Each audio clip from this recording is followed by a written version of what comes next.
الساعة دلوقتي 11 على نغم اف ام. في ذكرى رحيل عبد الحليم حافظ، سهرة في بيت العندليب على نغم اف ام.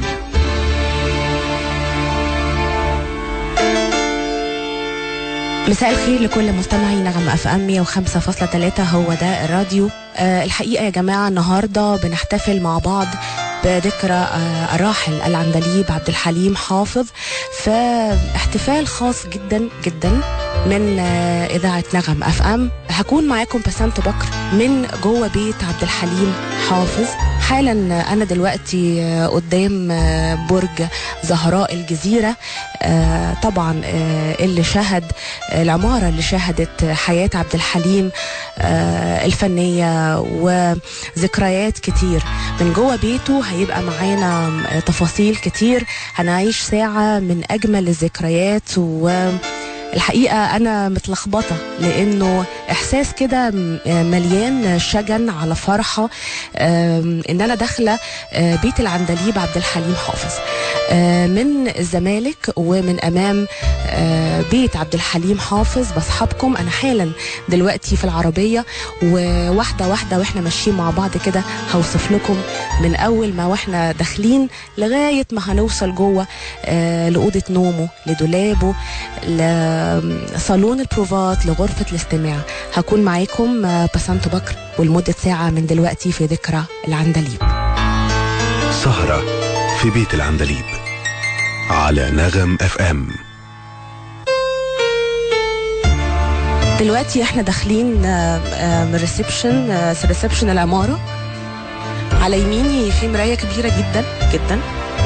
السلام عليكم، احنا طالعين بيت العندليب. ميرسي. الدور بقى الدور السابع، شقة شمال. طيب يلا توكلنا على الله.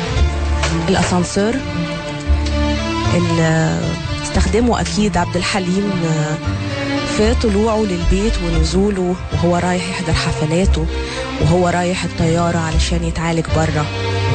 يعني أسانسير شهد أيام حلوة وأيام صعبة في حياة العندليب عبد الحليم حافظ. وقف في الأسانسير الدور السابع، والشقة قدامنا أهي. وطبعا الحيطان كلها مكتوب عليها كلام لعبد الحليم حافظ من محبيه. هقرأ لكم بعض الكلام. حبيب قلبي العندليب، 28/3/2010. كلام تاني مكتوب على الحيطة: وحشتني يا حليم يا عندليب، إبراهيم سيد. إهداء إلى من زرع بداخلي الإنسان، أحمد شوقي مصطفى. اشتقت إليك فعلمني ألا أشتاق للذكرى حبيبي. كمان عمرو دياب كاتب: يكفيني أن من هذا المكان أتت الموسيقى من أهم وأعظم موهبة، عمرو دياب.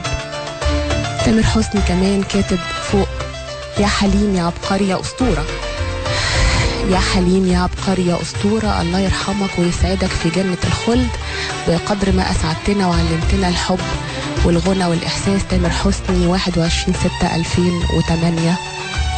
والله بحبك، ده كمان حاجة. حمادة هلال: والله بحبك وكان نفسي أشوفك، بحبك يا حليم 20/3/2010.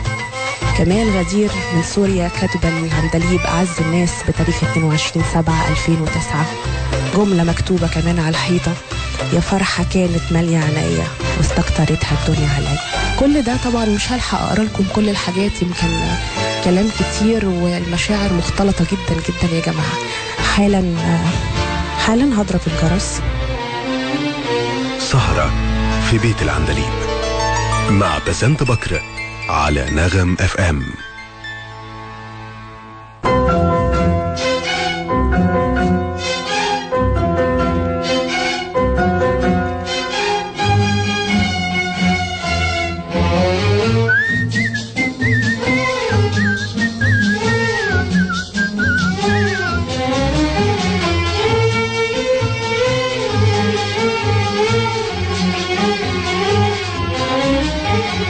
أول مرة تحب يا قلبي وأول يوم اتهنى، يا ما على نار الحب قالولي ولقيتها من الجنة.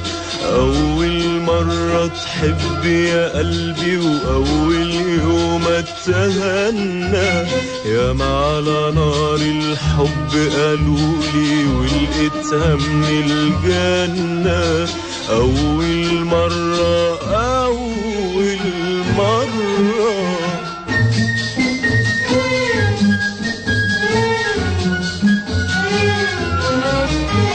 ليه بيقولوا الحب قاسية، ليه بيقولوا شجن ودموع؟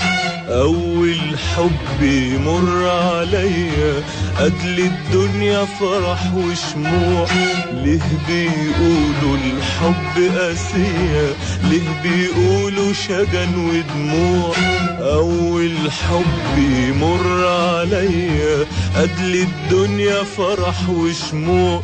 افرح واملا الدنيا أماني، لا أنا ولا أنت حنعشق تاني. افرح واملا الدنيا أماني، لا أنا ولا أنت حنعشق تاني. أول مرة أول مرة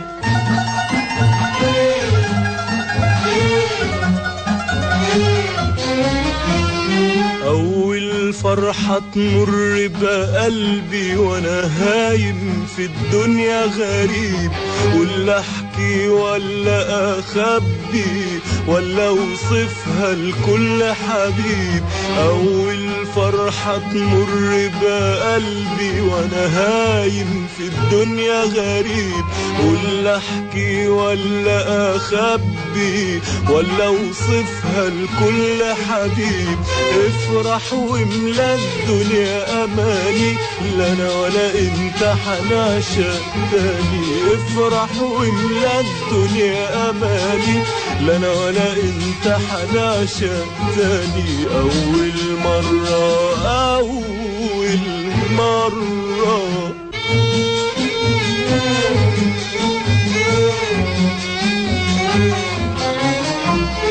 قلبي يعدلي كل كلامك كلمة بكلمة يعدها عليا. لسه شفايفي شايلة سلامك، شايلة أمارة حبك ليا.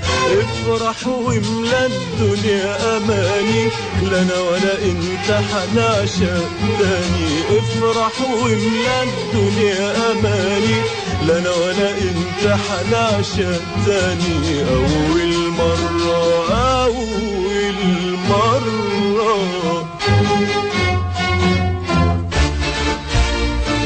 في ذكرى رحيل عبد الحليم حافظ، سهرة في بيت العندليب على نغم FM.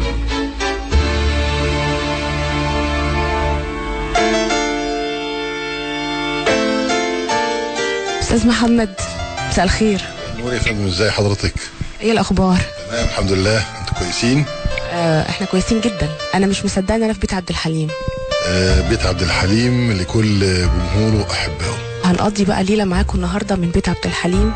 اولا شرفتونا ونورتونا واهلا بيكم، ان شاء الله تكون سهره سعيده معانا. استاذ محمد، انا عايزه اعرف حضرتك للناس كمان. حضرتك المخرج محمد الشناوي، اولا طبعا ابن الراحل الكبير كمال الشناوي، وزوج السيده زينب بنت الحاج عليا اخت حليم.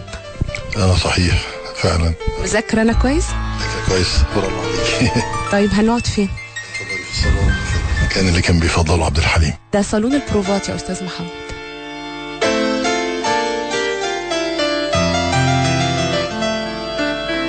وفي منزل العندليب عبد الحليم حافظ معانا او يعني بيستقبلنا طبعا في الاول الاستاذ المخرج محمد الشناوي، طبعا ابن الراحل الكبير كمال الشناوي، وزوج السيده زينب بنت الحاج عليا شبانه اخت عبد الحليم حافظ. مساء الخير يا استاذ محمد. مساء النور، اهلا بيكم. بتستعدوا لذكرى عبد الحليم ازاي؟ احنا بنظبط البيت ونشوف الفراشه تبقى ايه والذكرى، وبنجهزه تجهيز طيب علشان نستقبل كل أحباء عبد الحليم حافظ في هذا اليوم. عايزه اقول اللي بيسمعنا دلوقتي، احنا دلوقتي حاليا في الريسبشن او الصاله الكبيره اللي كانت بتقام فيها بروفات العندليب عبد الحليم حافظ مع الفرقه المسيه. يمكن من الصور انا شايفه حتى نفس الصور، يعني نفس صور البروفات اللي موجوده ابيض واسود موجوده اونلاين في كل حته. انا شايفه يعني الصالون زي ما هو، انتوا حاطين كده فرش بس عليه، يعني تحت الفرش ده نفس الصالون. طبعا نفس الصالون، وبنحافظ عليه بالغطاءات اللي علشان انت عارفه القعده عليه كتير من غير ما تبقى فيه فرش بتبوظه، فاحنا بنحافظ على الفرش عشان نفضل محافظين على تراث وقيمه الفنان الراحل عبد الحليم حافظ. طيب يعني الكنبه اللي انا قاعده عليها دي مين كان بيقعد عليها؟ ولا هو كان بيقعد عليها احيانا، وكان بيقعد على الكرسي اليمين او الكرسي الشمال، في الغالب الكرسي اللي الناحيه دي اللي هو قاعد عليه ابني نور. تمام. حضرتك بتقول لي ان انتوا بتستعدوا لذكرى الراحل طبعا العندليب عبد الحليم حافظ بفراشه وتفصيلات كده. طب احكي لي بتعملوا ايه يا استاذ محمد هنا في البيت؟ هل بتفتحوا البيت للناس؟ يوم الذكرى بيتفتح البيت وبيبقى كأن عبد الحليم متوفي بقاله مثلا ال40 بتاعه، اليوم الاول من وفاته ناس من كافه الجمهور الشعب المصري، طبعا الاحباء عبد الحليم حافظ الحقيقيين. اما الفنانين بقى فخلاص مع الزمن ما بقوش يجوا. يعني ما فيش فنانين بيجوا في ذكرى عبد الحليم؟ خالص تقريبا ما فيش، يعني من فتره طويله ما شفتش فنانين. يمكن مره جت منى زكي مع صديق ليا كانت هي تعرفه وجت زارت البيت، لكن غير كده ما حدش جه. يعني اخر مره كان في فنانين ثم منى زكي، يعني التاريخ ازاي؟ بعدها فتره طويله قوي جت منى زكي، انا مش فاكر لكن يمكن اقول لك من 20-25 سنه ما حدش جه. بس انا جيت هنا مع عمرو دياب، يعني انا عملت حوار مع عمرو دياب هنا من سنه 2004.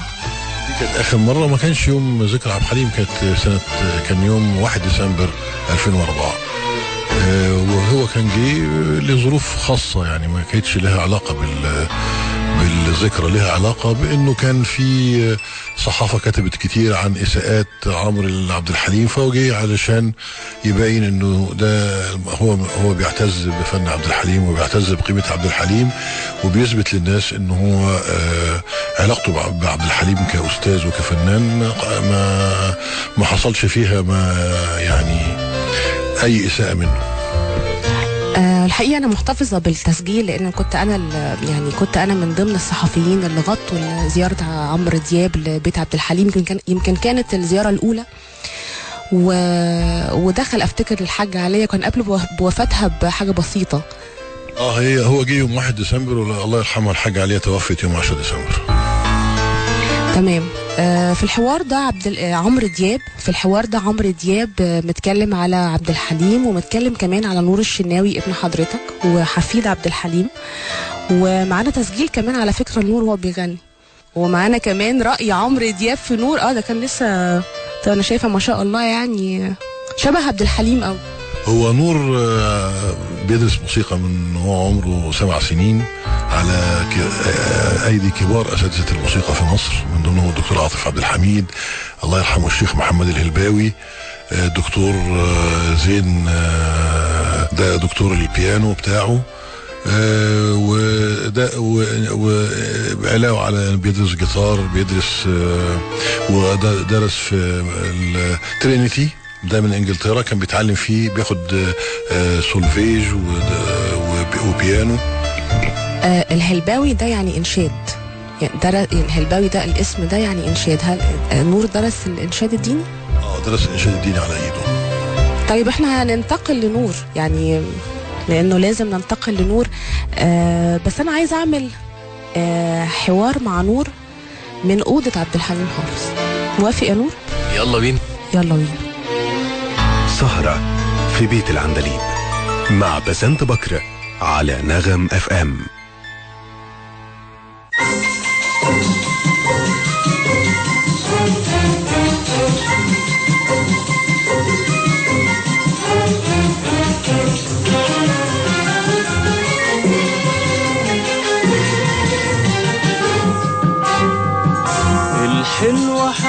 حياتي وروحي واقول له ايه؟ ان قلت بحبه الحب شوية عليه، الحلوة حياتي وروحي واقول له ايه؟ ان قلت بحبه الحب شوية عليه، ده حياتي وروحي واقول له ايه؟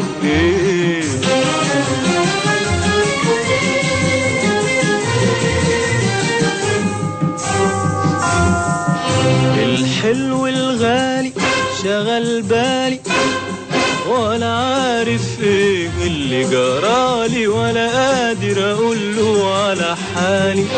الحلو الغالي شغل بالي ولا عارف ايه اللي جرالي، ولا قادر اقوله على حالي.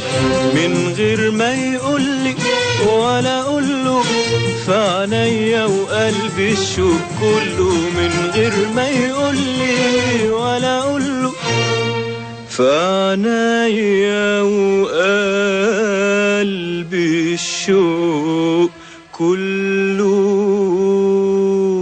الحلوة حياتي وروحي واقول له ايه؟ ان قلت بحبه الحب شوية عليه، الحلوة حياتي وروحي واقول له ايه؟ ان قلت بحبه الحب شوية عليه، ده حياتي وروحي واقول له ايه؟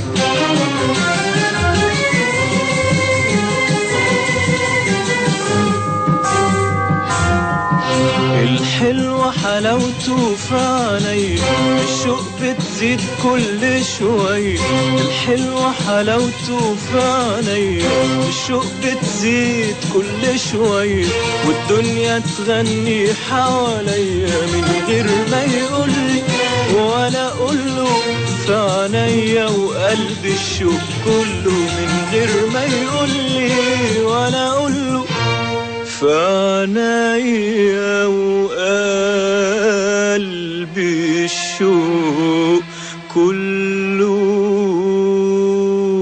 الحلوة حياتي وروحي واقول له ايه؟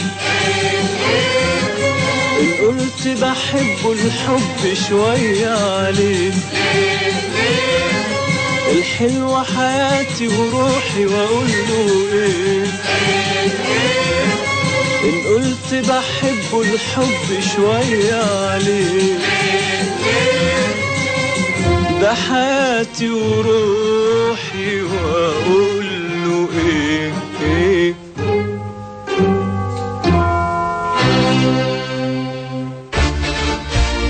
في ذكرى رحيل عبد الحليم حافظ، سهرة في بيت العندليب مع بسنت بكر على نغم FM.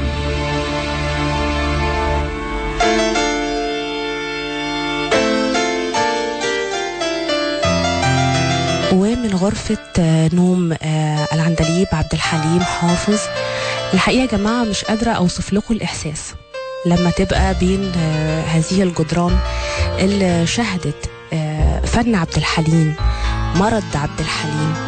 عينيا بتلف في الأوضة كلها، لكن الحقيقة بترجع تاني على نقطة سبوت على سريره، من مكان بيركن راسه من سهر الليالي أثناء مرضه.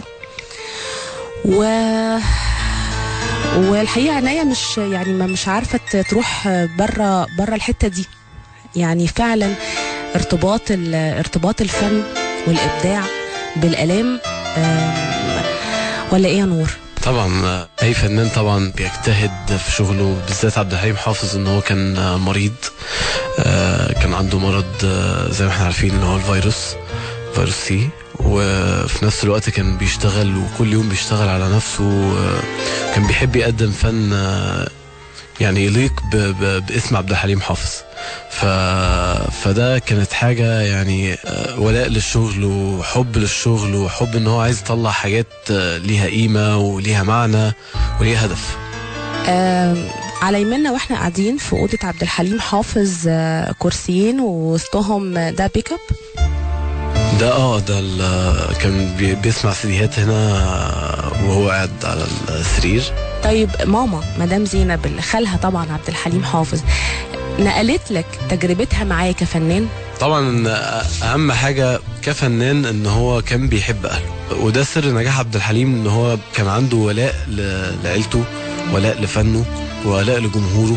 دايما بيحاول يقدم الجديد، دايما بيحاول يبقى احسن واحد، وده مش عيب، دي اي حد لازم يتعلم وياخد عبد الحليم حافظ مثلا.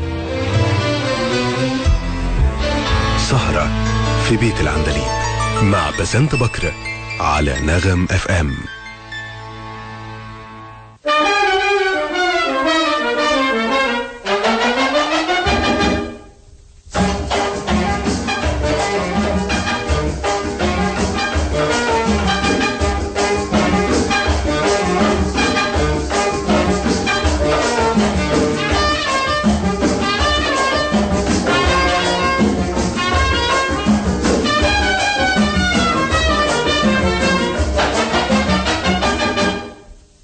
يا مغرمين يا عاشقين من زي مين، يا مغرمين يا مغرمين يا عاشقين من زي مين، يا مغرمين مين من زي مين، يا مغرمين يا عاشقين من زي مين، يا مغرمين يا مغرمين يا عاشقين من زي مين، يا مغرمين مين من زي مين.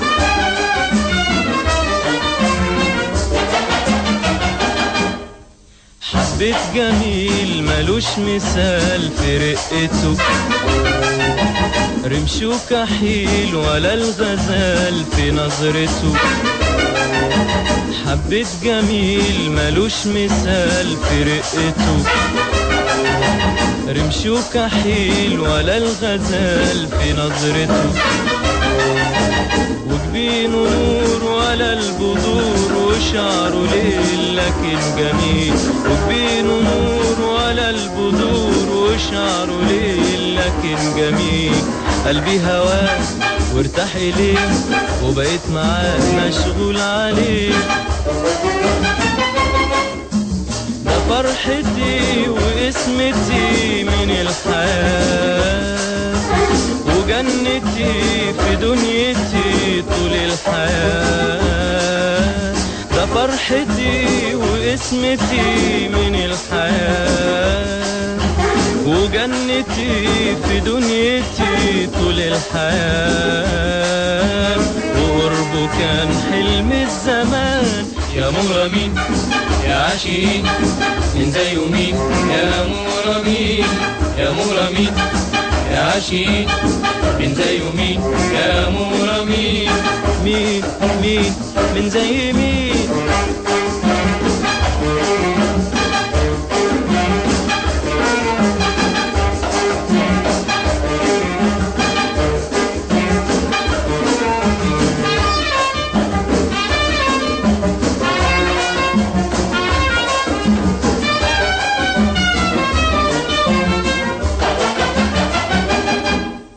قضيت سنين كل حنين أسأل عليه وأقول يا عين حشوفه فين واتهنى بيه.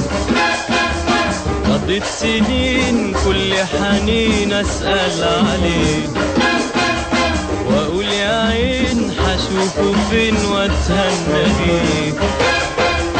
ويوم لقاه نسيت مرار الانتظار مع الخيال وبان رضاه في الانسجام والابتسام ساعة ما قال يا مغرمين يا عاشقين من زي مين، يا مغرمين يا مغرمين يا عاشقين من زي مين، يا مغرمين مين من زي مين.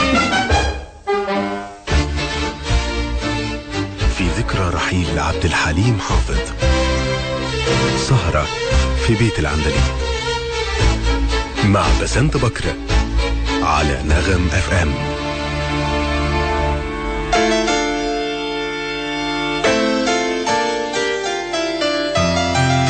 مدام زينب برحب بحضرتك، ومدام زينب ابنة أخت الأستاذ عبد الحليم حافظ الحاجة عليا شباب. أهلا بيكي فندم. أنا مش عايزة أحضر أسئلة معاكي ولا أبص السكريبت، أنا عايزاكي تحكي لي على خالك عبد الحليم حافظ. يعني ما أنا لو قعدت حكيت معاكي بقى هقعد مثلا سنة كاملة عشان أحكي على. عايزة أعرف منك طباع عبد الحليم في البيت، انت عاشرتيه كتير. عبد الحليم انسان ايه؟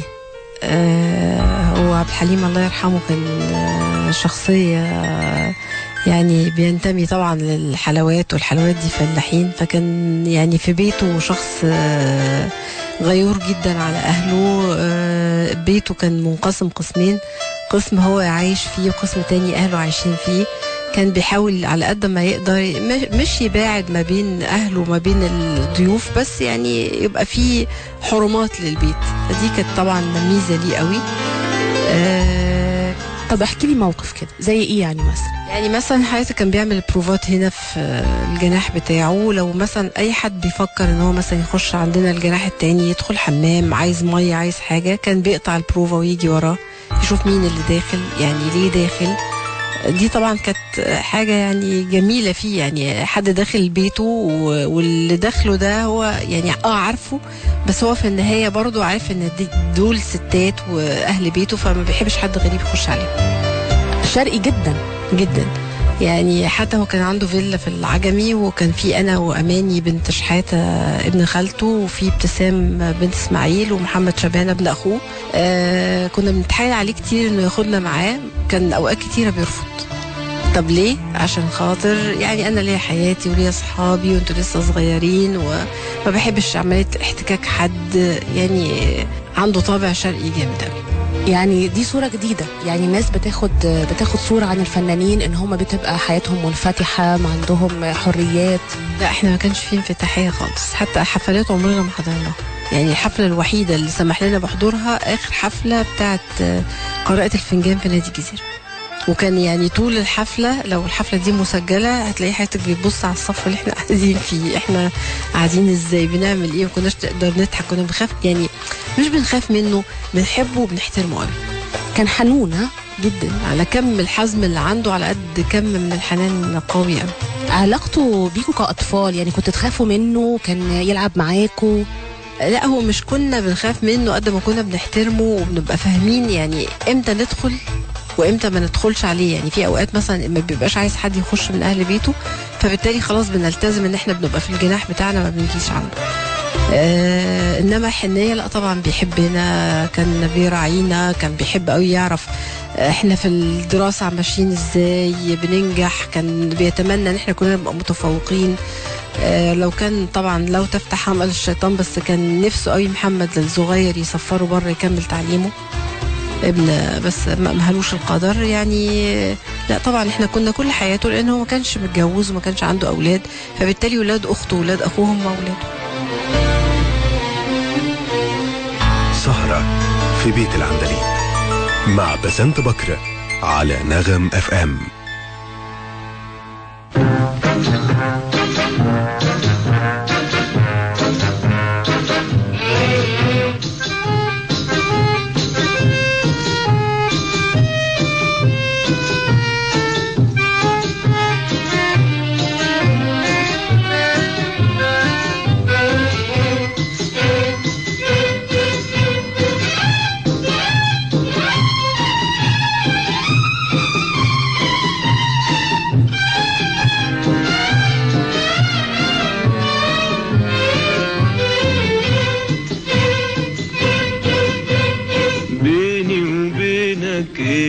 يا ريت تقولي عليه، بيني وبينك ايه، يا ريت تقولي عليه، شغلت بالي ليه، بيني وبينك ايه، شغلت بالي ليه، بيني وبينك ايه؟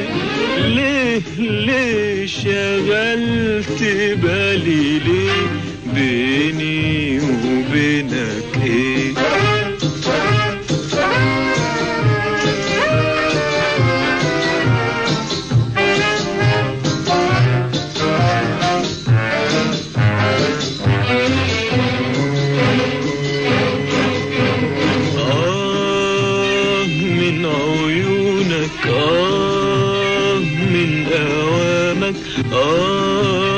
من عيونك من أوامك ومن سكوتك ومن كلامك ومن سكوتك ومن كلامك شغلوني وفتوني بين وهمي وظنوني شغلوني وفتوني بين وهمي وظنوني بيني وبينك ايه شغلت بالي ليه بيني وبينك ايه شغلت بالي ليه شغلت بالي ليه بيني وبينك ايه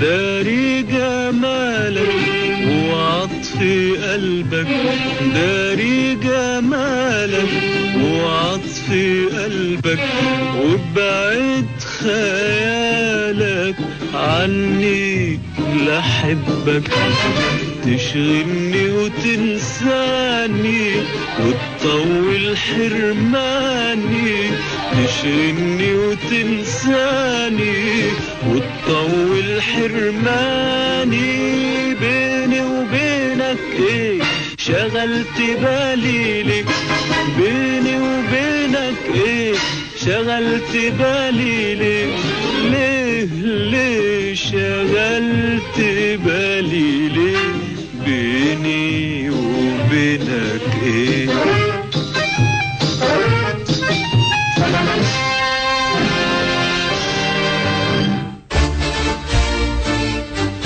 في ذكرى رحيل عبد الحليم حافظ سهرة في بيت العندليب مع بسنت بكر على نغم اف ام.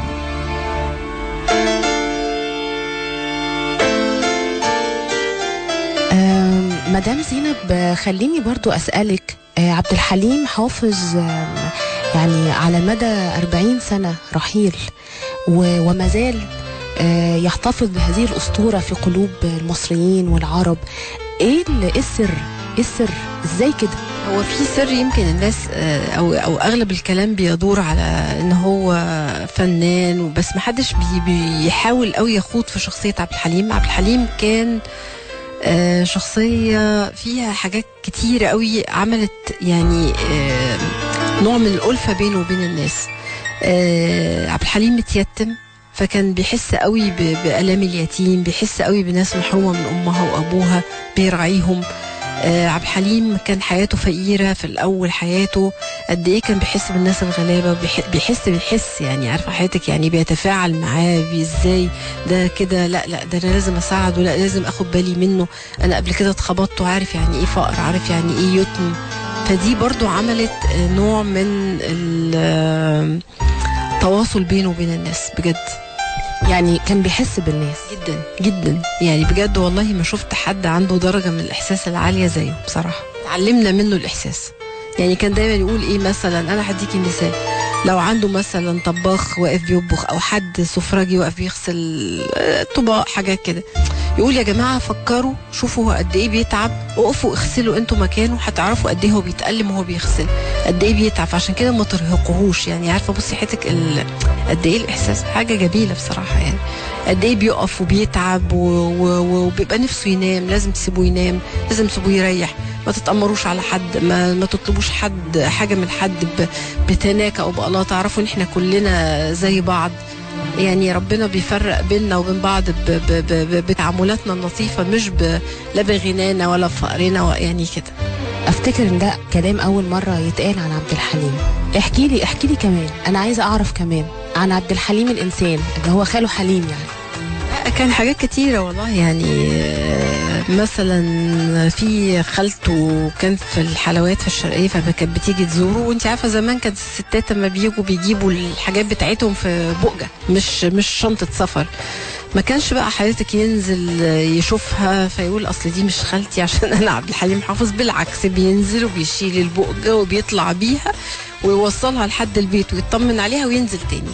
واما حد يساله مين دي، حد من اصحابه مثلا الكبار، يقول لهم دي خالتي، مش مثلا يقول ايه لا ده انا ما اعرفهاش. يعني انا دلوقتي بشوف ناس كتيره يعني بتبقى مثلا سكنت في مناطق وبعدين ترجع تقول لا اصل المنطقه دي مش حلوه، اصلا انا عايزه اروح. لا هو كان على طول يقول لك انا من الحلوات، انا من الفلاحين، كوني ان انا جيت الزمالك خلاص مش مشكله، بس انا بنتمي لاصلي اللي هو الحلوات. ايه اكتر حاجه كانت ممكن تزعل عبد الحليم في البيت؟ الصوت العالي. يعني لو حد فينا التون بتاعه صوته عالي كان يجي يقول لنا انتوا مش لاحظين كده ان الصوت عالي؟ وطوا صوتكم، كنا بنتكتم. ده شرقي.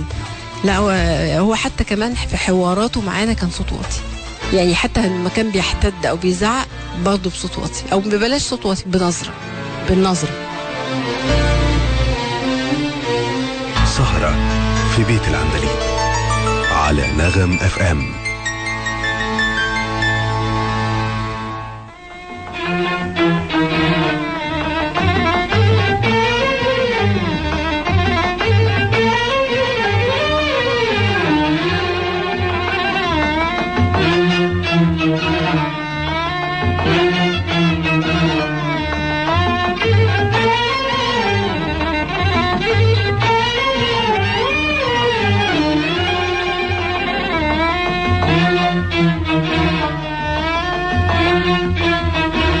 حلو كذاب ليه صدقتك، حلو كذاب ليه صدقتك، الحق عليا الحق عليا الحق عليا الحق عليا الحق عليا اللي طوعتك كذاب كذاب حلو كذاب ليه صدقتك.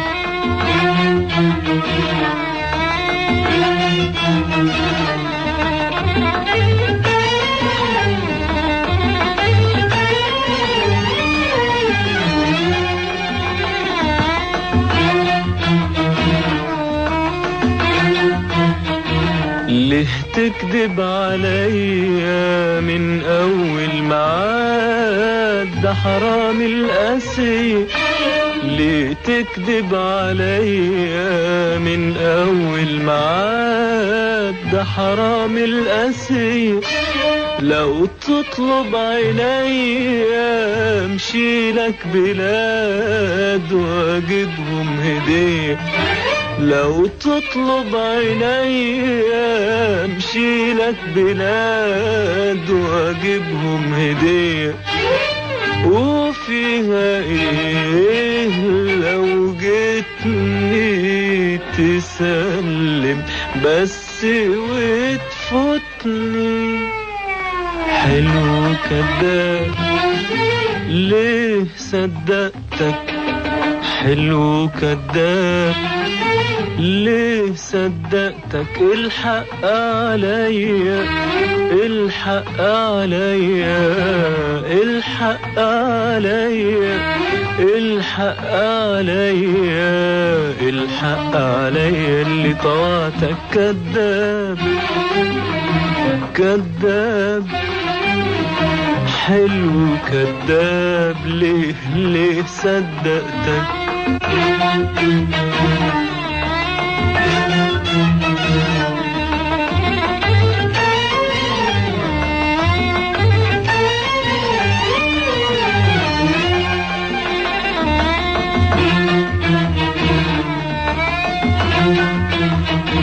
طولت انتظاري بين وهمي وناري وحيرة عيني، طولت انتظاري بين وهمي وناري وحيرة عيني، وايه اللي جرى لو توعدني مرة وتعطف علي، وايه اللي جرى لو توعدني مرة وتعطف علي، وفيها ايه لو جيتني تسلم بس وتفوتني. حلو كداب ليه صدقتك، حلو كداب ليه صدقتك، الحق عليا الحق عليا الحق عليا الحق عليا الحق عليا اللي طوعتك كداب كداب. حلو كداب ليه صدقتك.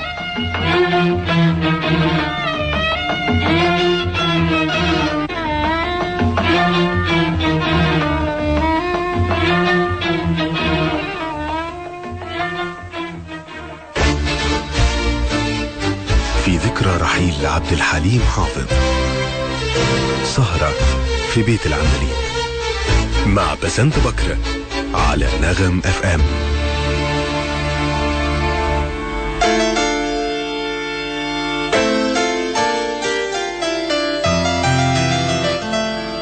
مدام زينب، ايه الحزن الكبير في حياة عبد الحليم حافظ؟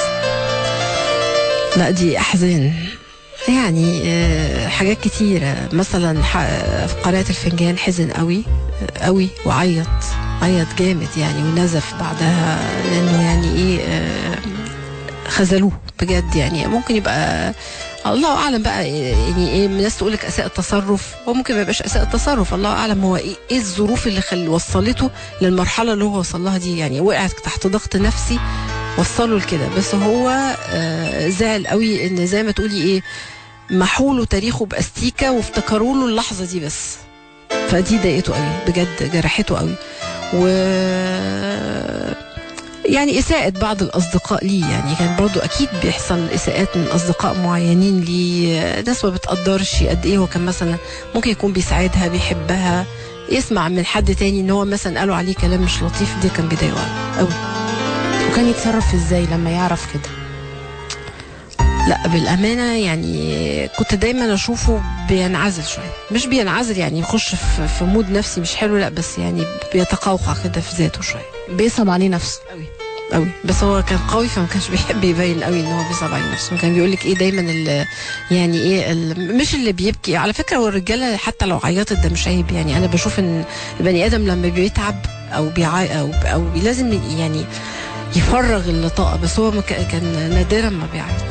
هو كان حتى بيعيط ما كانش بيعيط قدامنا يعني، على الاقل مع نفسه.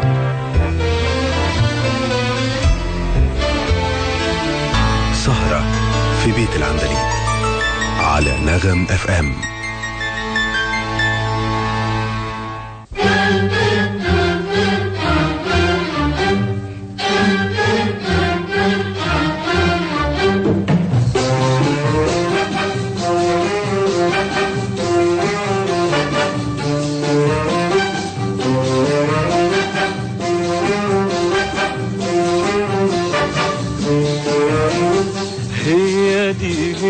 فرحة الدنيا دق يا قلبي غني عليا، هي دي فرحة الدنيا دق يا قلبي غني عليا، دق يا قلبي غني عليا.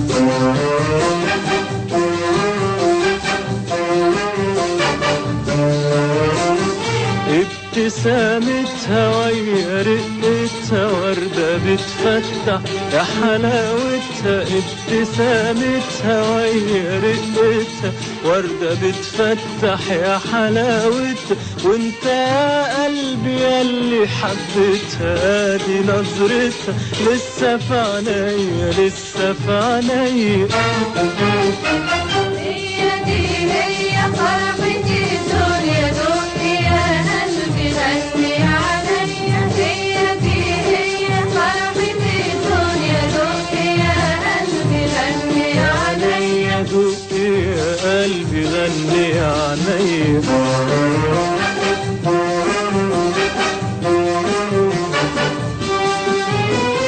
بالي كان خالي وانشال بالي كان خالي وانشال بالي نظرة والتاني غيروا محالي نظرة والتاني غيروا محالي وابتدى عمري بالهوى الغالي وابتدى قلبي يعرف الدنيا هي دي هي فرحتي الدنيا دنيا يا قلبي غني عليا هي دي هي فرحتي الدنيا دنيا يا قلبي غني عليا دقي يا قلبي غني عليا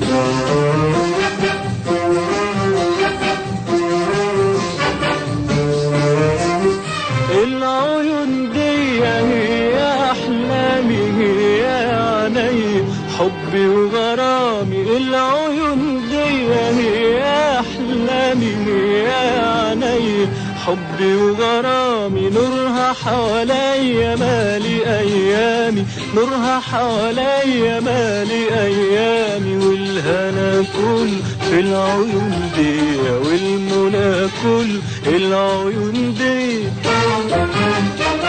هي دي هي فرحتي الدنيا دنيا يا قلبي غني عليا هي دي هي فرحتي الدنيا دنيا يا قلبي غني عليا دقي يا قلبي غني عليا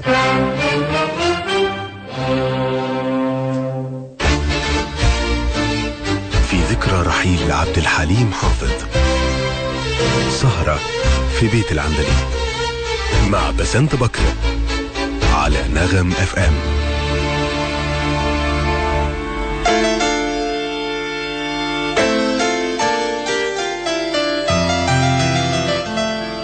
طيب خليني أسأل السؤال عكس السؤال.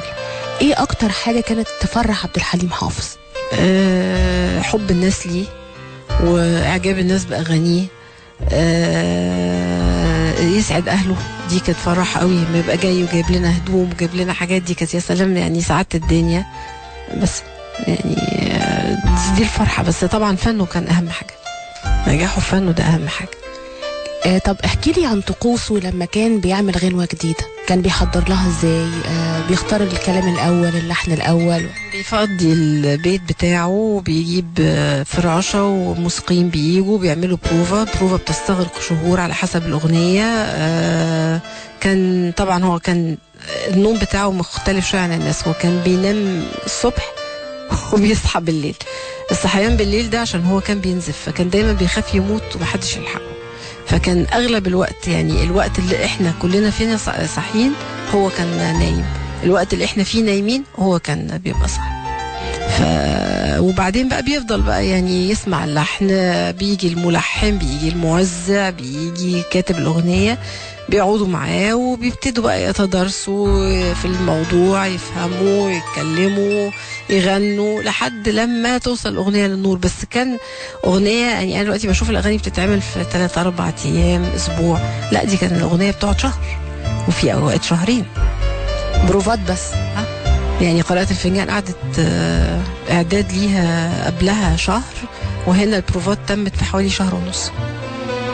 طيب ويوم الحفلة، يعني يوم حفلة عرض الغنوة الجديدة، طقوس عبد الحليم كانت ازاي بقى في البيت؟ مش بيعمل أي حاجة يوم الحفلة. كان يوم الحفلة بيصحى كده من النوم، يقرأ قرآن، يقعد يدعي ربنا، يبتدي بقى يروق كده نفسه ويحس كده يعني ايه، بيشيل الخوف منه. هو بيقولك دايما البني ادم لما بيخافش ما يبقاش بني ادم سليم. يعني حتى على كل مره بيطلع فيها المسرح بيقولك ببقى خايف قوي لحد لما اشوف اعجاب الجمهور بيا. اول ما الجمهور بيسقف والجمهور بيبتدي يعني الاغنيه خلاص كده يبتدي هو يرتاح.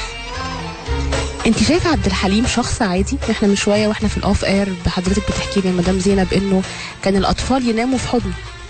يعني حاجه غريبه قوي. كان مثلا اي طفل بيبكي في ايد امه فتره طويله مجرد انه يمسكه يروح نايم في ايده او يطبطب عليه خلاص بيسكت. فدي اكيد الطفل بيحس بحنيته، وخاصه ان هو اتحرم من امه، فعشان كده يمكن عنده يعني ايه احساس بالحنان الزائد. يعني مدام زينب انا شايفه الدموع في عينيكي. كله والله يعني الذكرى دي بتفكرني بيه، وطبعا انت عارفه عشان امي كمان الله يرحمها، فربنا يرحمهم جميعا يعني. مش هعرف اتكلم اكتر، انا كمان هعيط. سهرة في بيت العندليب مع بسنت بكر على نغم اف ام.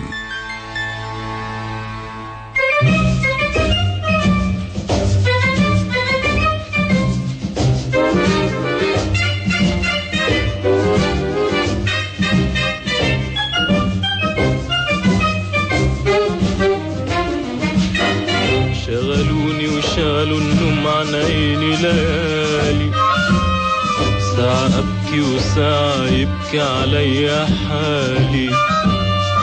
شغلوني وشالوا النوم عن عيني ليالي، ساعة أبكي وساعة يبكي علي حالي. ليالي ليالي ليالي عهدي وغالي مهما جرالي.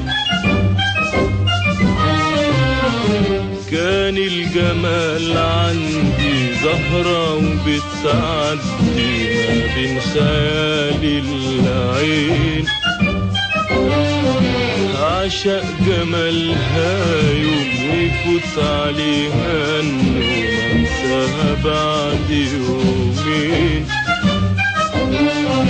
ايه اللي خلى الفكر يروح وقبله من غير ما يقولي؟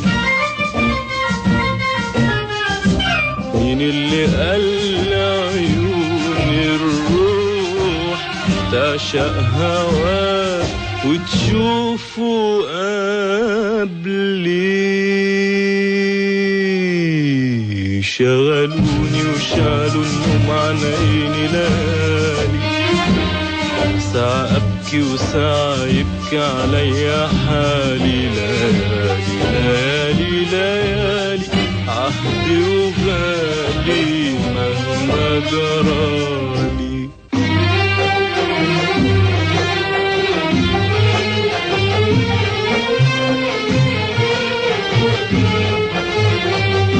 قالي هواك جالي وما كان على بالي، مكتوب ليه وياك؟ خايف يهون حبي ويهون عليك قلبي، والقى الدموع تهواك. عاهدني تشغل قلبي عليك وتنشغل أكتر مني. وعدني لما اشتاق لعنيك ما تجيش في يوم وتغيب عني. شغلوني وشالوا النوم عن عيني ليالي، ساعة أبكي وساعة يبكي علي حالي.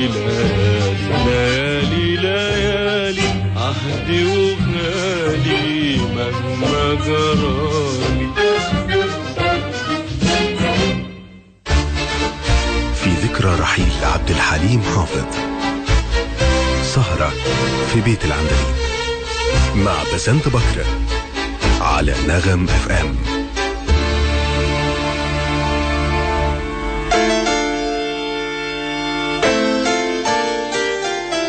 ورجعنا ومكملين في سهرة خاصة من منزل عبد الحليم حافظ على نغمة في 105.3 ومعنا المخرج محمد الشناوي. حماك عبد الحليم يا أستاذ محمد، يعتبر حماك؟ يعني مجازا يعتبر حماية طبعا.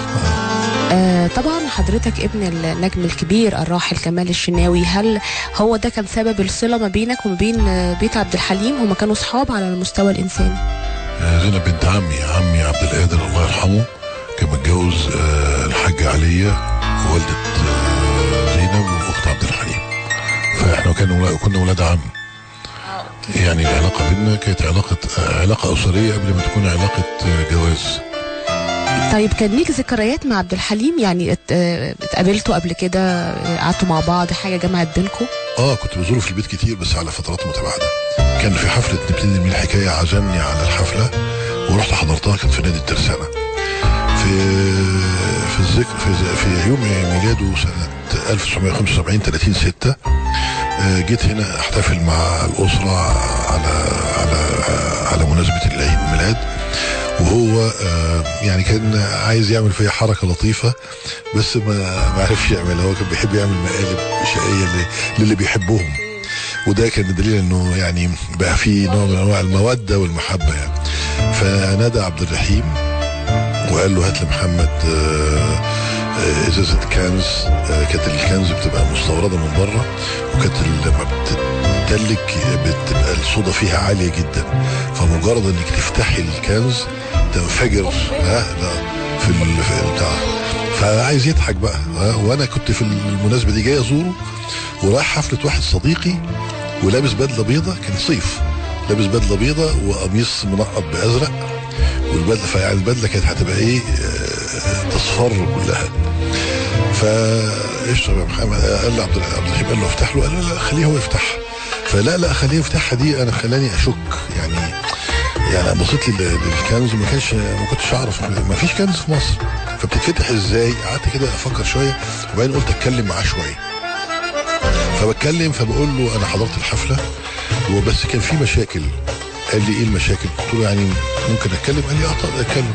قلت له اولا نادي الترسانة التنظيم كان وحش جدا، الكراسي متلخبطه مع الناس كلها بتتخانق مع بعضها قبل ما انت تطلع. الناموس كلنا من تحت لانه الجنينه مليانه ناموس، فبقت الحكايه مش مهيئين ان احنا نسمع. طب اشرب يا محمد. طيب انا بس اكمل كلامي. فقال لا افتح الازازه. فبصيت كده فلقيت كده يعني الحلقه دهيت، فايه قلت ايه اشدها بشويش، فرحت شدها بشويش قوي. على فكره زينب كانت حاضر الواقع ده، رحت ايه فاتحها راحت عملت كده بشويش، وبعدين ايه لما عملت راحت مخرجه كل ايه لا الفورانه بتاعتها، فيا دوبك ايه طلعت على طرف الكنز من فوق، ورحت شديدها كده ورحت حاططها في الكوبايه. بصي كده طبعا ما مشيتش الحركه. قلت بقى اكمل كلامي بقى ما دام انا كده. قلت له بس انا عايز اسالك سؤال يا انكل عبد الحليم. قلت له انكل يعني. فقال لي اتفضل. قلت له حضرتك بتعمل غنوه واحده في السنه، ده كفايه ان الناس تبقى يعني. قال لي ما هي الغنوه بتاخد وقت طويل مني جدا وشغل طويل جدا، فما اقدرش اغني اكتر من اغنيه. فقلت له بس خد بالك ان دلوقتي حضرتك بسبب هذه الاغنيه الطويله بتكون نتيجتها انه السنه كلها بتبقى فيها فراغ فني. هنسمع اغنيه وبعدين خلاص هيطلع بقى ايه، هيطلع شيل الواد من الارض، الواد بيعيط، اللي هو الاغنيه بتاعت عدويه الشهيره يعني. وكده هتبتدي تنتشر اغنيه فيها بقى ايه يعني، ممكن دي تبقى اغنيه لطيفه والناس هتضحك عليها، هتيجي بعدها اغاني فيها اسفاف اكتر، فهيبقى في فراغ فني. انت زمان كنت بتنتج اغاني قصيره بتملى وجدان الناس بيها، دلوقتي بقت في اغنيه واحده، الفراغ ده هيبقى مشكله لانه هيسيب لناس كتير تغني كاغاني مسفه. وده دورك، وخاصة ان احنا النهاردة بعد حرب 73 في شباب جديد طالع ليه تطلعاته ليه احلامه، وبعد الحروب بيحصل تغيرات في ثقافة الشعوب وفي مفاهيمها، فبتكون النتيجة انه لازم نواكب احساس الناس بالعصر الجديد، ازاي هنغني الغنوه للشباب الجديد اللي عايز افكار متنوعه وكتيره قوي. تعالى نسمع، نبتدي من الحكايه. اتفضلي. اتفضلي. هي دي. تعالى نسمع، نبتدي من الحكايه. اتفضلي. سهرة في بيت العندليب مع بسنت بكر على نغم اف ام.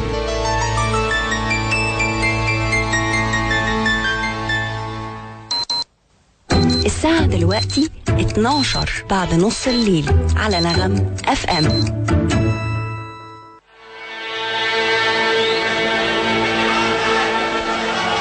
لو حكينا يا حبيبي نبتدي منين الحكاية؟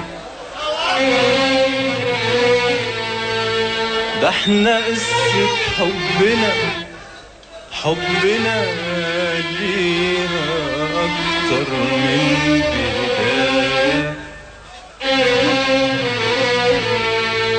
لو حكينا يا حبيبي نبتدي منين الحكاية؟ ده احنا قصة حبنا ليها أكتر من بداية. لو حكينا يا حبيبي نبتدي منين الحكاية؟ ده احنا قصة حبنا ليها أكتر من بداية. عشنا فيها ياما عشنا شفنا فيها ياما شفنا عشنا فيها ياما عشنا شفنا فيها ياما شفنا لكن مشينا وكملنا مشوار الحب ووصلنا. لكن مشينا وكملنا مشوار الحب ووصلنا. والدنيا ما قدرت تعاندنا وتفرق بينا وتبعدنا. والدنيا ما قدرت تعاندنا وتفرق بينا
فرحتنا سوا ونخلي الحب شباب.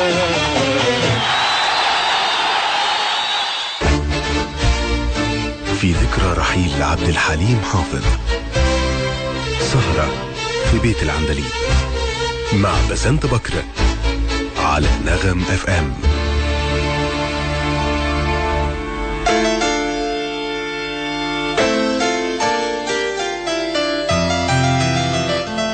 ولسه مكملين في سهرتنا الخاصة في ذكرى العندليب الراحل عبد الحليم حافظ من منزله. معنا لسه مدام زينب ابنة الحاجة علية شبانة أخت عبد الحليم حافظ، وما كانش هينفع نقفل يا مدام زينب واحنا آخر التسجيل اللي فات حضرتك بكيتي جامد، وأنا بعتذر الحقيقة. لا ابدا، ربنا يرحمه يا رب. يعني حب الناس بيخلي الواحد يعني ايه لسه بيتذكروا كأنه لسه عايش في وسطينا، فيا رب ان شاء الله ربنا يرحمه بإذن الله.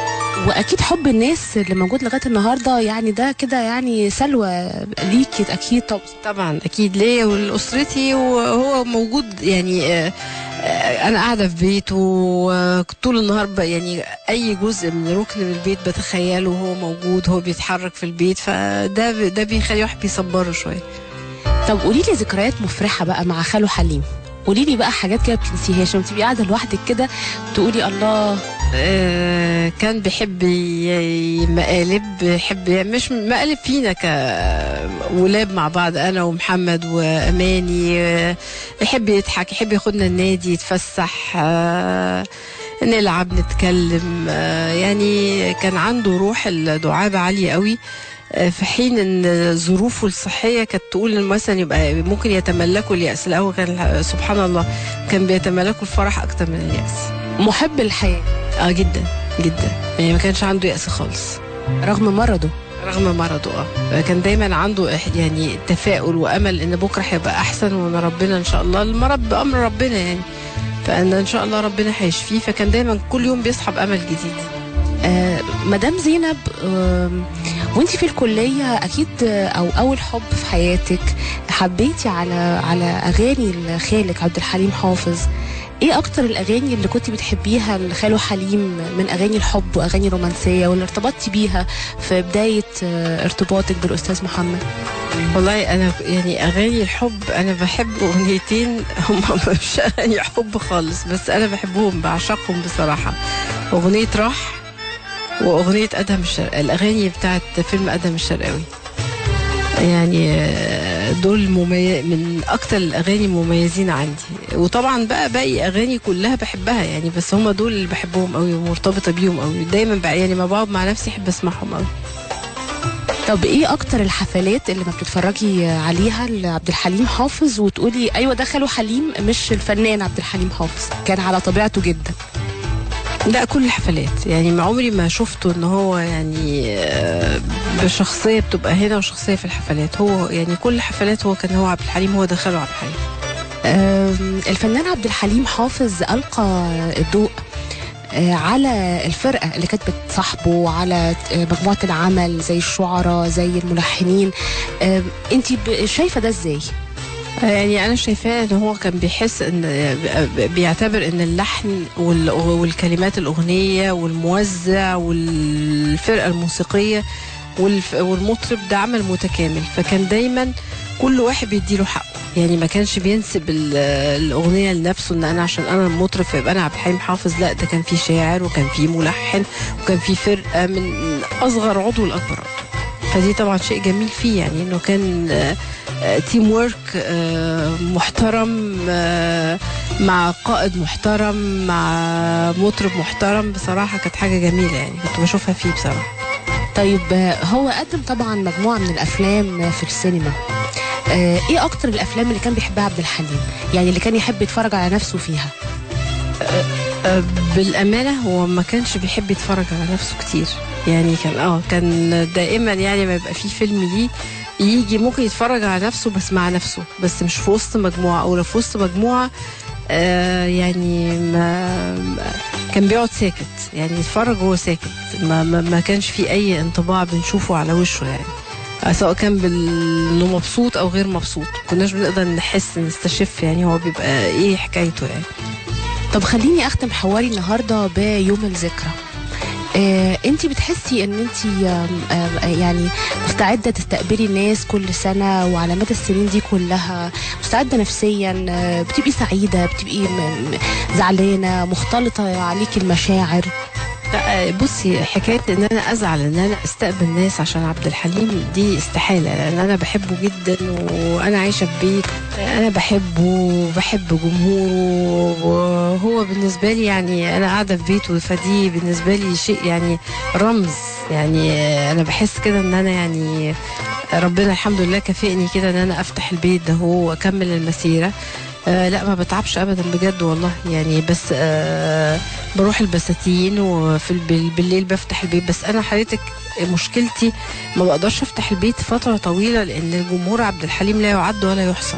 يعني في البساتين بيجي حوالي 3000 مثلا فرد، ما اقدرش 3 او 2000 او اي مكان العدد يعني ان انا استقبلهم في نفس اليوم في البيت، بيبقى صعب عليا قوي. انما على مدار السنه بستقبل الناس كلها، ما بقولش لا لاي حد يعني. طيب انا مش هتعب حضرتك اكتر من كده، بس عايزاكي تقولي كلمه لعبد الحليم حافظ في ذكرى السنه دي على نغم اف ام واحتفالنا النهارده من بيته.